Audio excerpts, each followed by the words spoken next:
لله الذي أبدأ الأخلاق والتهذيب والصلاة والسلام على من كان نبيا وآدم بين الماء والطين أما بعد فأعوذ بالله من الشيطان الرجيم بسم الله الرحمن الرحيم تبارك الذي بيده الملك وهو على كل شيء قدير الذي خلق الموت والحياة ليبلوكم أيكم أحسن عملا آمنت بالله صدق الله مولانا العظيم إن الله وملائكته يصلون على النبي يا أيها الذين آمنوا صلوا عليه وسلموا تسليما الصلاة والسلام عليك يا سيدي يا رسول الله وعلى آلك وأصحابك يا سيدي يا حبيب الله الصلاة والسلام عليك يا سيدي يا شفيع المسلمين وعلى آلك وأصحابك يا سيدي يا خاتم النبيين بندہ پروردگارم امت احمد نبی دوست دار چار یارم تابع اولاد علی مذہب حنفیہ دارم ملت حضرت خلیل خاک پائے غوث اعظم زیر سایہ ہر بلی صدیق عکس حسن کمال محمد است فاروق ذل و جاہ و جلال محمد است عثمان ضیاء شمع جمال محمد است حیدر بہار باغ خصال محمد است اسلام ما طاعت خلفاء راشدین ایمان ما حب آل محمد است اللہ رب الجلال کی حمد و ثنا اور اس کے پیارے محبوب رحمت عالم نور المجسم شفیع معظم زینت بزم کائنات فخر موجودات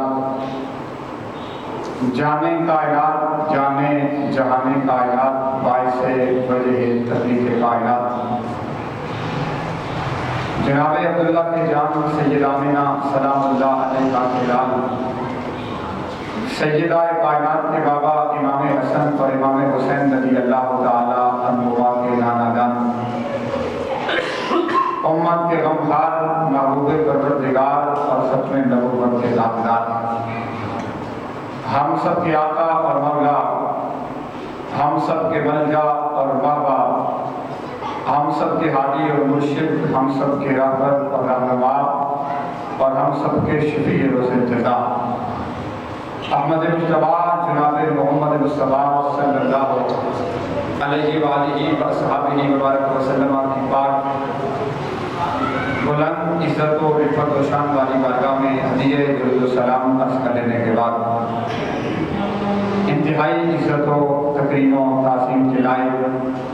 مسند صدارت پر جذبہ فروز سرمایہ اہل سنت یادگار اسلاف حضرت علامہ مولانا علی غلام رسول صاحب خطیب مسجد خواجہ اور برادر محترم خطیب اہل سنت حضرت علامہ علی محمد توقیر چشتی صاحب اور دیگر معزز اور محترم حاضرین و سامعین، اللہ رب الجلال کی عطا کردہ توفیق اور مکین قوت خضرا کی نگاہ کرم سے آج کی یہ خوبصورت بزم میلاد النبی صلی اللہ علیہ وسلم 12 روزہ کانفرنس کی تیسرا پروگرام ہے۔ اس پروگرام کے انعقاد پر مسجد اعظم کے خطیب اور جملہ انتظامیہ مسجد کو مبارکباد پیش کرتا ہوں اور دعا کرتا ہوں کہ میرا مالک آپ کی تکلیف خواہش کو اپنے اور اپنے معبود کی بارگاہ میں قبول فرمائے۔ سامعین اسی وقت مجھے جس موضوع کے لیے مدعو کیا گیا اور اشتہار کے اندر جو موضوع میرے لیے جس کا انتخاب ہوا وہ ہے موت کی حقیقت، اور اسی مناسبت سے میں نے قرآن کریم کا 29واں پارہ اور 29ویں پارے کی پہلی سورت سورہ ملک کی پہلی 2 آیات مبارکہ دوران خطبہ تلاوت کرنے کی سعادت حاصل کی ہے کہ جن آیات کے اندر اللہ رب الجلال نے موت کی حقیقت کو اور موت اور زندگی کی تخلیق کے مقصد کو بیان فرمایا ہے.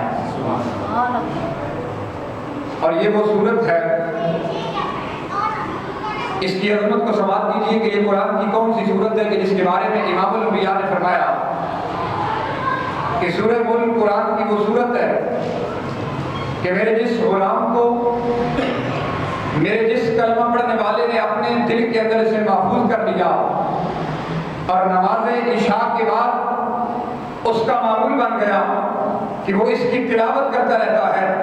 میرے آقا فرماتے ہیں وہ بندہ مومن جس نے اس صورت کو اپنا وظیفہ بنا لیا ہے، وہ جب مر جاتا ہے اللہ اس صورت کی تلاوت کی برکت سے اسے قبر کے عذاب سے نجات عطا فرما دیتا ہے. امام الانبیاء کے صحابہ نے غلام پہ خیمہ لگایا، بظاہر آثار قبرستان نظر نہیں آتے، بظاہر وہاں قبریں موجود نہیں ہیں. صحابہ کیا دیکھتے ہیں کہ اس مقام سے قرآن سورہ ملک کی پڑھنے کی آواز آتی ہے. صحابہ حیران و پریشان ہیں کہ پڑھنے والا نظر نہیں آتا، قرآن کی سورہ ملک کی تلاوت کون کر رہا ہے. صحابہ کو جب بھی کوئی مشکل پیش آتی، صحابہ کا یہ وتیرہ تھا کہ وہ سارے کام چھوڑ کر در مصطفیٰ پہ حاضر ہو جا کرتے تھے. صحابہ نے جب اس مقام سے قرآن کی آیات کی تلاوت سنی، امام الانبیاء کی بارگاہ میں دوڑے. اور یہ صحابہ کا وتیرہ تھا، یہ 14 صدیوں کے بعد کی بولی ہے کہ نبی کو دیوار کے پیچھے کی خبر نہیں. صحابہ جانتے تھے اور یہ صحابہ کا عقیدہ تھا کہ ساتوں زمین کے نیچے جو ہے مصطفیٰ اسے بھی جانتے ہیں، آٹھوں آسمانوں کے اوپر جو ہے ساتوں مصطفیٰ اسے بھی جانتے ہیں. صحابہ نے قرآن سنا، زمین سے قرآن پڑھنے کی آواز آئی، دہلی سے مصطفیٰ پہ حاضر ہوئے، آج کی آقا فلاں مقام پہ خیمہ لگایا، سورہ ملک کی پڑھنے کی آواز آ رہی ہے. اس گردان نبی نے ایک لمحے توقف کیے بغیر،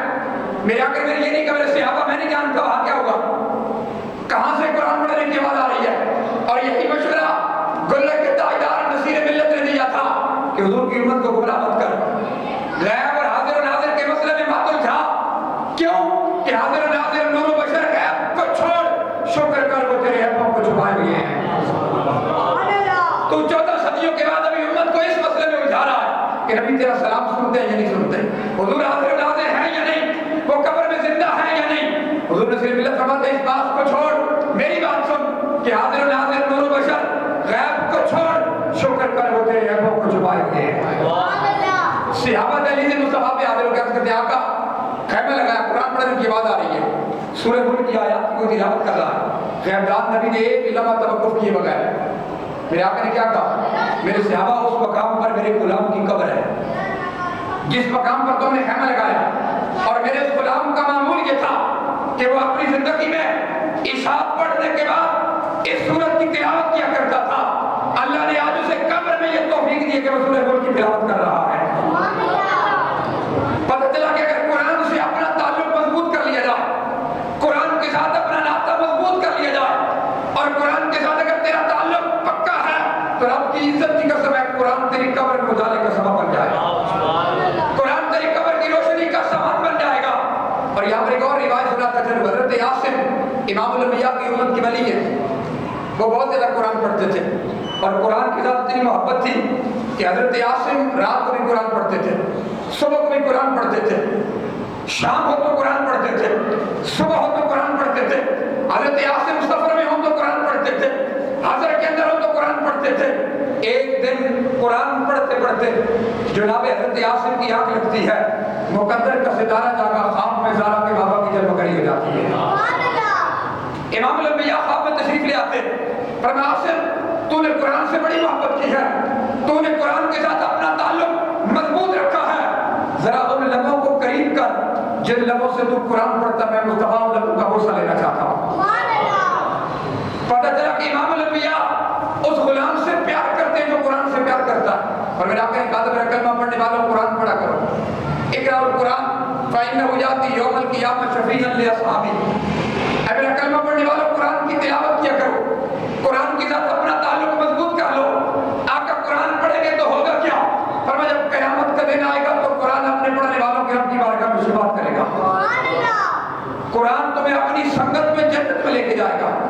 تو یہ وہ قرآن ہے، یہ قرآن کی سورہ ملک میں نے پڑھی ہے، جو 2 آیت مبارکہ میں نے پڑھی ہے۔ اللہ کہتا ہے تبارک الذی بیدہ الملک، برکت والی یہ بات جس کے دست قدرت کے اندر بادشاہی ہے، اور آج کا بادشاہ نہیں، اس دن بھی اس کا اعلان ہوگا لمن الملک اليوم، آج کس کی بادشاہی ہے؟ اس دن وہ خود جواب دے گا الواحد القہار، دنیا میں تو تمہارا دعویٰ تھا نا کہ میں بادشاہ ہوں، آج بولے کوئی بول نہیں سکے گا، اللہ فرمائے گا میں بادشاہ ہوں۔ وہ بادشاہ کہہ رہا ہے، وہ ہر چیز پر قادر ہے۔ اب اپنی عظمت اپنی شان بیان کرنے کے بعد فرمایا الذی خلق الموت والحیاۃ، وہ ذات کہ جس نے موت اور زندگی کو تخلیق کیا، وہ ذات جو موت اور زندگی کی خالق ہے۔ یا اللہ موت اور زندگی کا یہ سلسلہ کیوں پیدا کیا؟ موت اور زندگی کو کیوں تخلیق کیا؟ فرمایا یبلوکم ایکم احسن عملا، بندوں میں چیک کرنا چاہتا ہوں، میں دیکھنا چاہتا ہوں تم میں سے اس دنیا کی زندگی میں اچھے اعمال کون کرتا ہے۔ اور یہ بات ذہن میں رکھیں کہ موت استاد کو بھی آتی ہے، موت شاگرد کو بھی آتی ہے، موت کے دروازے سے عالم بھی گزرتا ہے، موت جاہل کو بھی آتی ہے، موت پیر کو بھی آتی ہے، موت مرید کو بھی آتی ہے، موت آمنہ کے لال کے غدار کو بھی آتی ہے، اور موت محمد عربی کے وفادار کو بھی آتی ہے۔ آپ کو دور نہیں لے کے جانا چاہتا، چند سال قبل کی بات ہے، پنجاب کا گورنر تھا سلیمان تحصیل، اس کی موت آئی، وہ غدار کی موت تھی۔ پھر ایک وقت آیا جیل کی سلاخوں کے پیچھے امام الانبیاء کے وفادار ممتاز قادری کو پھانسی دی گئی، یہ وفادار کی موت تھی۔ غدار کی موت آئی، جنازہ پڑھانے والا بندہ نہیں مل رہا تھا، جنازہ پڑھانے والا، پڑھنے والے تو دور کی بات ہے، پڑھانے والا بندہ نہیں مل رہا تھا۔ وہ دنیا نے بھی وہ لمحہ دیکھا جب محمد عربی کے وفادار کا جنازہ اٹھا۔ یہ آپ کے پاس لیاقت باغ کی سرزمین گواہ ہے، مسلم ٹاؤن سے لے کر لیاقت باغ تک، لیاقت باغ سے لے کر بارگاہ کی زمین تک، محمد عربی کے غلاموں نے اس عاشق کے جنازوں پر پھولوں کی پتیاں نچھاور کر کے یہ پیغام دیا ہے، غدار کی اور موت اور ہوتی ہے، محمد کے وفادار کی موت اور ہوتی ہے۔ اور اقبال نے اسی بات کی طرف تو اشارہ کر کے کہا تھا، اسلام آباد کے دامن میں شاہ فیصل مسجد کے پاس ایک قبر ہے، وہاں آپ کو پھول کی پتیاں نظر نہیں آئیں گی، وہاں فاتحہ پڑھنے والے نظر نہیں آئیں گے، مگر اٹھاد کی دھرتی پر وہ پولیس کا ایک سپاہی لیٹا، کانسٹیبل لیٹا ہے، حافظ بھی نہیں ہے، عالم بھی نہیں ہے، مفتی بھی نہیں ہے، محدث بھی نہیں ہے، مگر صبح جائیں یا رات 12 بجے چلے جائیں، ممتاز حسین قادری کی قبر پر پڑی ہوئی پھولوں کی پتیاں اقبال کی زبانی یہ جواب دے رہی ہے کہ کی محمد سے وفا تو نے تو ہم تیرے ہیں، کی محمد سے وفا تو نے تو ہم تیرے ہیں، یہ جہاں چیز ہے کیا لوح قلم بھی تیرے ہیں۔ موت غدار کو بھی آتی ہے، اللہ کہتا ہے میں نے غدار اور وفادار کی پہچان کے لیے موت کو پیدا کیا ہے۔ میں جاننا چاہتا ہوں میرے محبوب کا وفادار بن کے کون جیتا ہے، میرے محبوب کا غدار بن کے کون جیتا ہے۔ اور یاد رکھنا اسی بات کا مشورہ تو گولڈے کے تاجدار نے دیا تھا، فرمایا موت آ جاتی ہے، موت ہارٹ اٹیک سے بھی آتی ہے، موت روڈ ایکسیڈنٹ میں بھی آتی ہے، موت گردے فیل ہو جانے کی وجہ سے بھی آتی ہے، لیکن گولڈے کے تاجدار کہتے ہیں میں تمہیں مشورہ دیتا ہوں، مر تو تم نے جانا ہے کسی اور بیماری کی وجہ سے، اے گولڈے کے تاجدار تلاش گولڈا بتائیے کیسی موت آنی چاہیے؟ فرمایا عزت سے نہ کیوں مر جائیں نام محمد پر، عزت سے نہ کیوں مر جائیں نام محمد پر، جو بھی دنیا سے تو ایک دن جانا ہے۔ آپ فرماتے وہ موت، اس کی کشش، اس کی لذت، اس کی مٹھاس اور ہے جو محمد عربی کی غلامی کا پٹا گردن میں ڈال کے آتی ہے۔ اس موت کی لذت کچھ اور ہے، اس کی چاشنی کچھ اور ہے، دنیا میں بھی پھر عزت مقدر بن جاتی ہے، پھر یہ جنازہ فیصلہ کر دیتا ہے، اور عاشق اور فاسق کی موت کے درمیان یہ جنازہ فیصلہ کر دیتا ہے۔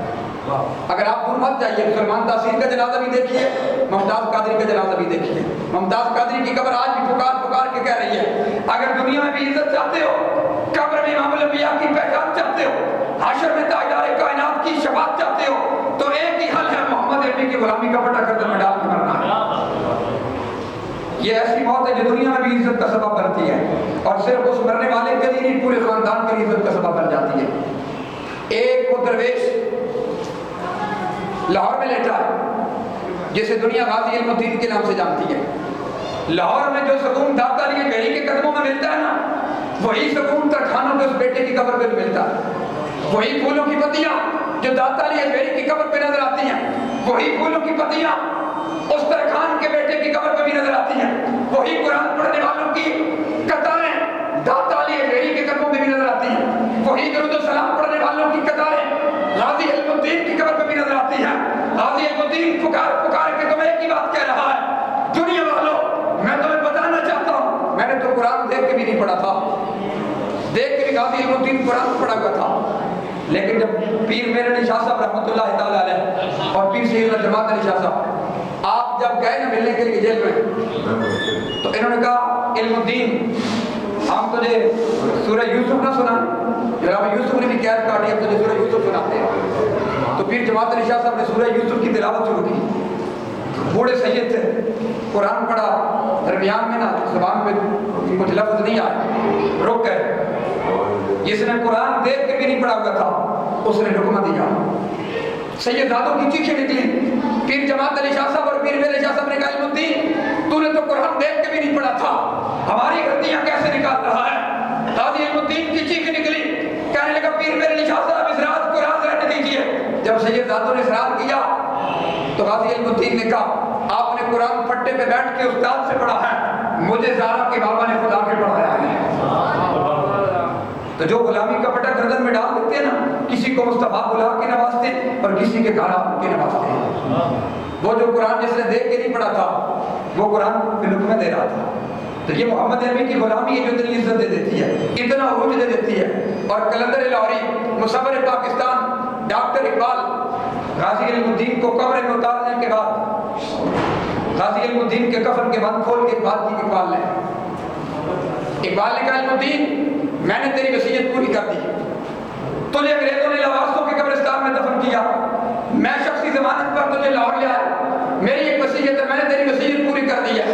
اب تھوڑی دیر کے بعد تیری قبر میں تاجدار کائنات کی جلوگری ہوگی، امام الانبیاء تشریف لے آئیں گے۔ علم الدین جب حضور تشریف لے آئیں تو اقبال کا حضور کی بارگاہ میں سلام پیش کرنا ہے۔ یہ وہ لوگ تھے جو اپنی گردن میں غلامی رسول کا پٹا ڈال کے مرے،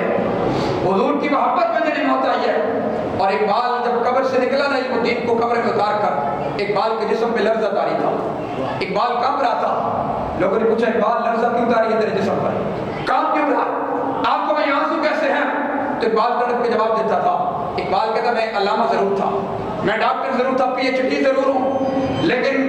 غازی علم الدین کی قبر میں اترنے کے بعد میں اس نتیجے پہ پہنچا ہوں کہ ترکھانوں کا منڈا بازی لے کے آئے ہیں۔ یہ محبت مصطفیٰ میں ہم سے آگے نکل گیا ہے اور اس نے وہ مناظر طے کر لی جو اقبال کو بھی میسر نہ سکی۔ تو وہ موت جو حضور کی محبت میں، جو حضور کی غلامی میں آئے، اس موت کی لذت کچھ اور ہے، اس موت کی چاشنی کوئی اور ہے، اس موت کی مٹھاس ہی کچھ اور ہے۔ اور یہی موت جناب صدیق اکبر کو بھی آئی ہے۔ جب سیدنا صدیق اکبر رضی اللہ تعالیٰ عنہ آپ کا وقت وصال آیا تو صدیق اکبر نے ایک وصیت کی، فرمایا جب میں مر جاؤں نا تو اے علی مجھے اپنے ہاتھوں سے غسل دینا۔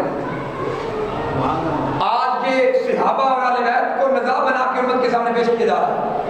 وہ جی ایسے تھے۔ میں نے کہا بندہ وصیت کس کو کرتا ہے؟ جس کے ساتھ محبت ہو، جس کے ساتھ تعلق ہو، جس کے ساتھ گھرانہ ہو۔ مولا علی کو صدیق اکبر نے وصیت کر کے بتایا کہ صحابہ اور اہل بیت میں دشمنی نہیں ہے، صحابہ اور اہل بیت میں پیار ہے، ان میں محبت ہے، اور علی مجھے اپنے ہاتھوں سے غسل دینا جن ہاتھوں سے تو نے رسول اللہ کو غسل دیا تھا۔ علی ان ہاتھوں سے جن ہاتھوں سے تو نے رسول اللہ کو غسل دیا تھا ان ہاتھوں سے مجھے غسل دینا۔ اور پتہ ہے صدیق اکبر کون ہے؟ صدیق اکبر کسی معمولی ہستی کا نام نہیں ہے۔ انبیاء کے بعد اس دھرتی پر اللہ نے سب سے زیادہ جس مرد درویش کو شان عطا کی وہ صدیق اکبر کی ذات ہے۔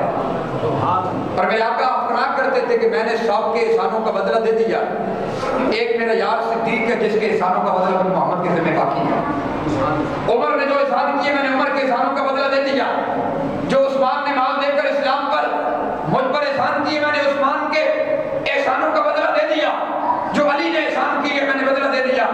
جو طلحہ، سعد اور سعید نے احسان کیے میں نے سب کے احسانوں کا بدلہ دے دیا، لیکن میرا یار صدیق ہے، اس کے احسانوں کا بدلہ میرے قیامت میں میرا رب ہی عطا کرے گا، میں نہیں دے سکا۔ حضور فرماتے ہیں سب سے زیادہ جس بندے کے مال نے مجھے نفع دیا وہ صدیق اکبر کی ذات ہے، سب سے زیادہ میری ذات کے اوپر جس نے احسان کی ہے وہ صدیق اکبر کی ذات ہے۔ وہ صدیق اکبر جب موت کا وقت آتا ہے کرتے کیا ہے؟ فرما لی جن ہاتھوں کو تمہیں رسول اللہ کو غسل دیا تھا ان ہاتھوں سے مجھے غسل دینا۔ علی غسل دے کر کفن پہنا کر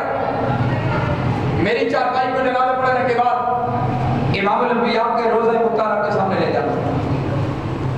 اور دروازہ نہیں کھولنا، چارپائی رکھ دینی ہے اور ایک صدا لگانی ہے، درود و سلام پڑھنے کے بعد ایک آواز دینی ہے،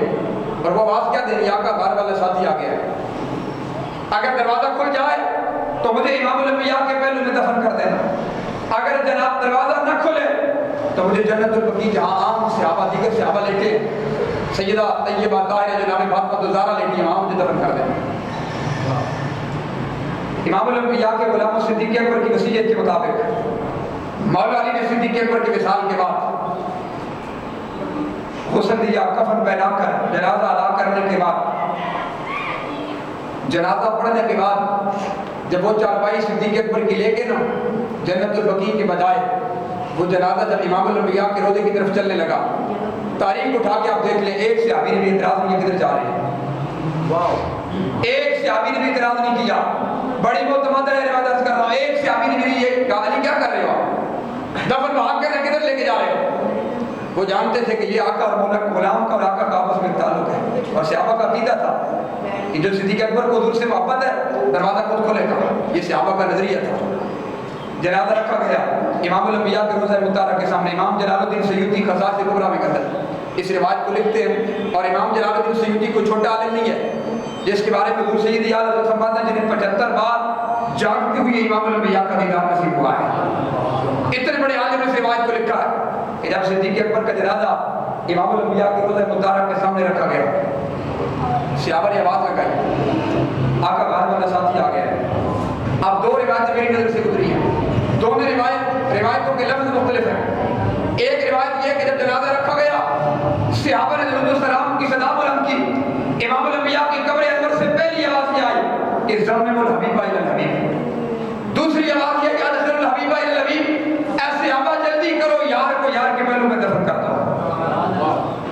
تو کہتے ہیں رسول قبر میں مار کے مٹی ہو گئے ہیں، یہی بات کو بریلی کا بابا سمجھا گیا ہے کہ تو زندہ ہے واللہ، تو زندہ ہے واللہ، میری چشم عالم سے چھپ جانے والے۔ امام الانبیاء کی قبر سے آواز آئی، دروازہ خود کھلا، صدیق اکبر نے وصیت کی تھی کہ دروازہ خود کھلے تو دفن کرنا، دروازہ خود کھلنا اس بات کی دلیل ہوگی کہ میرے آقا چاہتے ہیں میرا یار میرے پہلو میں دفن ہو جائے، میرے آقا کی طلب اور تمنا یہ ہوگی۔ دروازہ خود کھلا، صحابہ فرماتے ہیں ہم صدیق اکبر کو قبر میں اتار رہے تھے اور مولا علی قبر میں اترے، صدیق اکبر کو قبر میں دفن کرتے صدیق تھوڑی دیر کے بعد مولا علی قبر سے باہر آتے ہیں اور مولا کائنات جناب مشکل کشا جناب حضرت کرار کے جسم پر کب کبھی تاری ہے، لب کب کب آ رہے ہیں، آنکھوں میں آنسو ہے۔ صحابہ نے پوچھا علی تمہارے جسم پر یہ کب کبھی کیسی،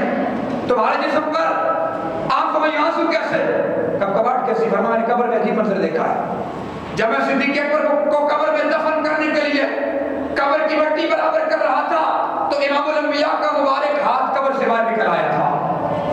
اور میرے آقا نے کہا تھا علی جب وہ غار میں گئے تھے اس میرے یار نے میرے لیے غار کی صفائی کی تھی، آج میں اپنے یار کے لیے مزار کی صفائی اپنے ہاتھوں سے کروں گا۔ یہ صدیق ہے کہ جس کو میرے آقا نے پہلو میں ڈالا کر، اس صدیق اکبر کے بارے میں کوئی بندہ بات کرے اور بولنے کے دائرہ نے یہی بات کی تھی کہ نہ مانے سے ابو بکر عمر کا لب پر تو بگڑتا ہے، نہ مانے سے ابو بکر عمر کا لب پر تو بگڑتا ہے، اور وہ پہلو میں سلائے ہوئے ہیں۔ صدیق اکبر اور جناب فاروق اعظم کی ایک شان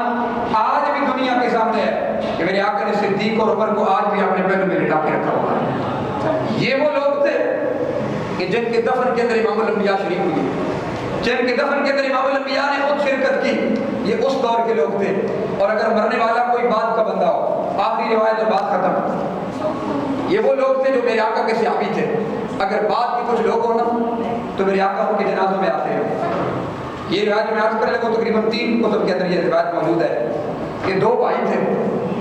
ربی بن عراش اور ربی بن عراش، ان دونوں بھائیوں نے اپنی زندگی میں یہ قسم کھائی تھی کہ ہم نے ہنسنا نہیں ہے جب تک اپنا ٹھکانہ جنت دیکھنا ہے۔ آخرت کی فکر تھی نا، موت کی فکر تھی، موت کی تلخیوں کا خیال آ کے گھبراتے تھے، تو دونوں بھائیوں نے قسم کھائی تھی کہ ہم نے ہنسنا نہیں ہے